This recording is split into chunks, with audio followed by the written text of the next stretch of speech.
आप सबों को अमर कुमार का नमस्कार।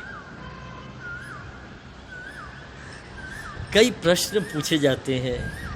आज मैंने छोटे में सोचा कि मेन बातों का जवाब दूँ और ऐसे जगह पे जहाँ पे सब देख पाएँ। बहुतों ने प्रश्न किया नहीं, जिन्होंने किया उन्हीं में से कुछ बहुत बेसिक प्रश्न मैं आज कोशिश करता हूँ रेकी के बारे में आपको बताऊँ। प्रश्न ये होता है कि रेकी सीख लें, 2 दिन का क्लास है और प्रैक्टिस नहीं किया तो ख़त्म हो जाएगी क्या ये क्षमता? उत्तर नहीं, ये कभी ख़त्म नहीं होगी। आजीवन ये क्षमता बनी रहेगी, प्रैक्टिस करें या ना करें। दूसरा प्रश्न, 2nd डिग्री रेकी के बाद अगर डिस्टेंस रेकी यूज़ ना करें और उसमें जो बातें बताई जाती हैं, कुछ सिंबल और मंत्रों की बात होती है जो दीक्षा की हैं, उसकी चर्चा नहीं हो सकती है, तो उनका प्रभाव कम हो जाता है। यहाँ भी वही उत्तर है, कम नहीं होता, लेकिन फ़र्क होता है। जो रेगुलर प्रैक्टिस करे और वो बेटर चैनल होते हैं, मतलब जब वो प्रवाहित करते हैं तो उनके भीतर कोई ब्लॉकेजेस कम होने लगने की वजह से फ्लो बढ़ता जाता है। लेकिन इसका ये मतलब नहीं कि जो प्रैक्टिस नहीं करते वो ये काम कर नहीं पाएंगे, ज़रूर कर पाएंगे। ऐसा ही है, कुछ सीखा आपने और साधना करोगे तो उसकी डेप्थ में जाएंगे, है ना।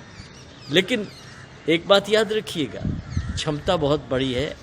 अगर नहीं भी प्रैक्टिस किया और आप जब इस्तेमाल करेंगे सही मन से प्रार्थना करके अपने ईश्वर की, काम होगा।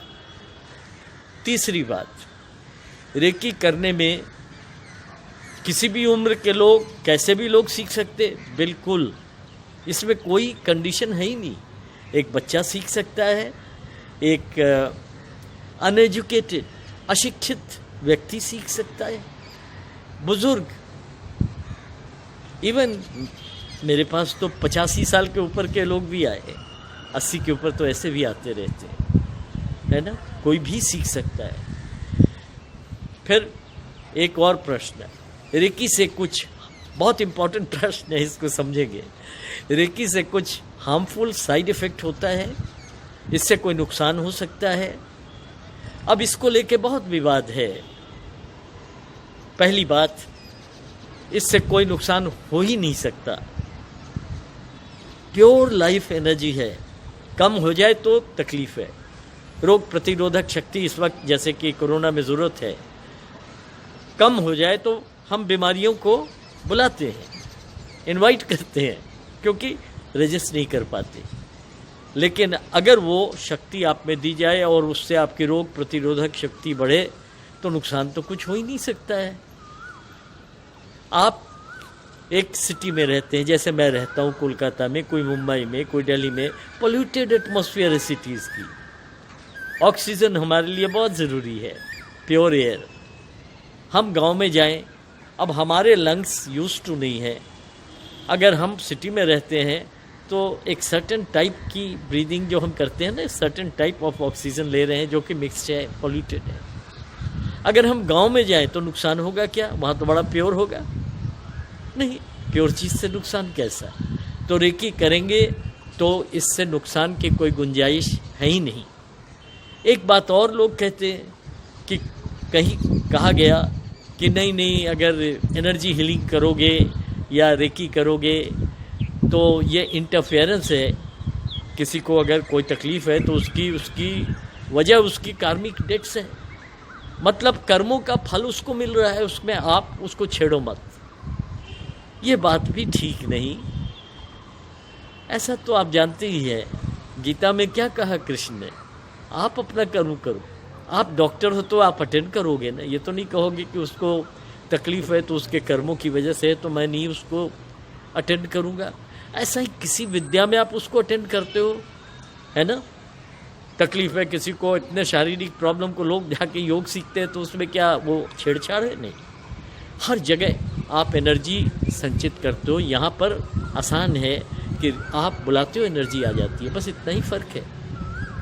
तो कहने का मतलब ये आपका कर्म है।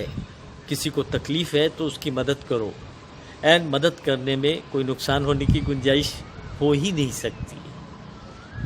और जैसा मैंने पहले कहा, रेकी को मिसयूज़ नहीं कर सकते। यह भी एक प्रश्न था कि इतनी बड़ी क्षमता मिल गई, मैं चाहूँ तो बहुत कुछ कर सकता हूँ, कुछ गलत भी कर सकता हूँ क्या?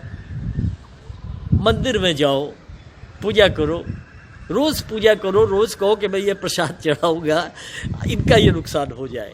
ऐसा होता है क्या? नहीं होता है। भगवान इस तरह की प्रार्थना नहीं सुनते। और रेकी शक्ति क्या है? जीवन शक्ति। उन्हीं की शक्ति को रेकी नाम दिया गुरु जी ने, जापानी भाषा में नाम दिया, अपनी मातृभाषा में। तो रेकी ईश्वर की शक्ति, आप उसको मिसयूज तो नहीं कर सकते हो। आप सिर्फ प्रार्थना करके रेकी को कहते हो कि ये काम कर दो रेकी। उचित होता है तो रेकी फल देता है। रेकी का व्यवहार करें और निश्चित रूप से इस वक्त जितना यूज़ कर सके करें। हर वक्त आपके मंगल की कामना के साथ, नमस्कार।